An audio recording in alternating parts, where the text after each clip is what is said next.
Okay, welcome to our lesson on the on greatest common factors. So a greatest common factor, what does that mean? Well, we can talk about numbers. So let's say we're given the numbers, I don't know, 8 and 12. What is the greatest common factor? Sometimes they'll say the GCF. All that means is what's the largest number which divides both these numbers.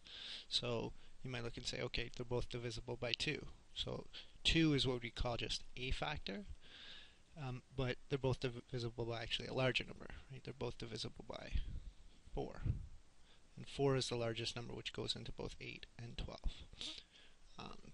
You can take another one like, I don't know, 6 and 8, and then the GCF would be, in this case, 2 is the greatest common factor, because 2 is the largest number which divides both 6 and 8, right? 4 divides 8, but it doesn't divide 6.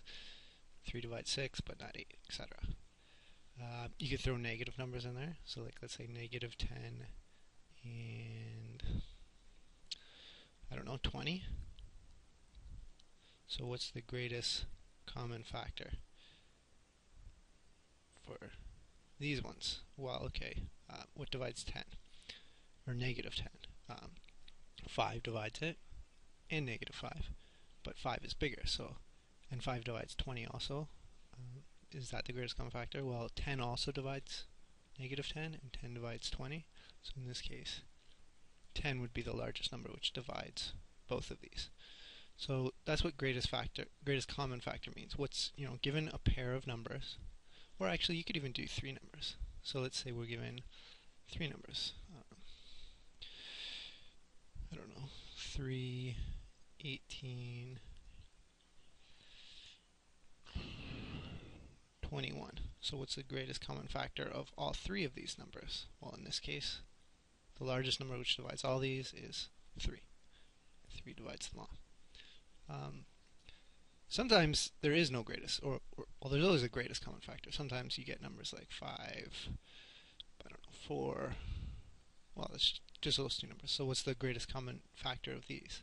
Well, 5 is only divisible by 5 and 1, and 4 is divisible by 4, 1, 2, and 2. So the largest number which divides all those is actually just 1.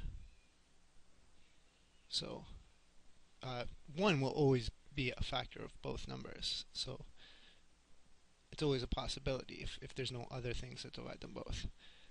So that's the greatest common factor when you're dealing with numbers. But what about when you're dealing with terms? So let's say we throw in some variables. Let's say we have x cubed and x squared. Well, what's the largest thing which divides both of these? Well, x squared is divisible by x squared, and x cubed is also divisible by x squared. And you can see this because x squared is equal to x, x cubed would be equal to x squared times x, and x squared would be equal to, I don't know, x squared times 1, which means they're both divisible by x squared, so therefore the greatest common factor equals x squared. Similarly, I don't know, we go y to the 12 and y to the, let's see, 5. So what's the largest term which divides this? In this case, well, this would be equal to y to the 5 times 1, and this would be equal to y to the 5 times y to the 7. So both are divisible by y to the 5th, or 5, y to the power of 5. So the greatest common factor is y to the power of 5. And notice that whichever one has the smallest power, that's going to be your greatest common factor. You could also get things where there's more than one variable. Or you could, let's throw a term in. Let's say it's 10x cubed and 15x squared. So in this case, your greatest common factor would be, well, you're going to look first at the number part, or the coefficient, say what's the greatest common factor of those numbers. In this case it would be 5. And then what's the greatest common factor of the variables? In this case it would be x squared, because x squared is smaller than x cubed. You could also get ones with more than one variable. So let's say you had x cube y squared and x squared y 5. And again, just look at it in parts.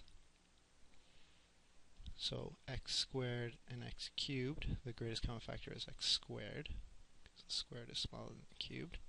And for y squared, y to the 5, y squared is the smaller one, so y squared. Okay, so that's greatest common factors, with numbers, with terms, and that's what we're really going to need for the next thing we're going to do.